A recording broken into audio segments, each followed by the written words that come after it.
If we don't start valuing human connection as a life skill, we're screwed, right? Yeah. Because anything that comes our way as individuals, you're not going to survive it.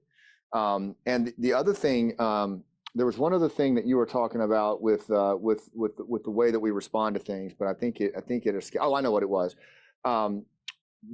There's a guy named James Clausen who I taught leadership with a few years ago, and he says that leadership, humans are mostly energy, and that leadership is the management of energy, yours and those around you.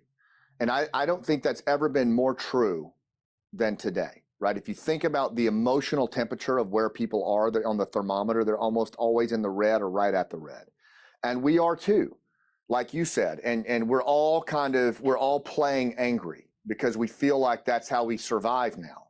But the reality is our body's not even designed to do that. No. You know, at a primal level, you would get angry or afraid if a saber-toothed tiger jumped out of the bushes 10,000 years ago, and you would deal with the tiger in that sympathetic state of fight, flight, or freeze. But then you'd go back to the cave dwelling, you'd cook fires, you'd bury your dead, you'd tend to your wounded, you'd cry and mourn, and you'd tell stories around the fire, and you would drop down into a parasympathetic state of calm and connect, and you would metabolize all of the lessons learned, and you would crystallize the learning, and you would tell stories to accelerate the learning to those that weren't there. They'd feel as if they lived it. And all of that social capital is happening around that moment of struggle, right?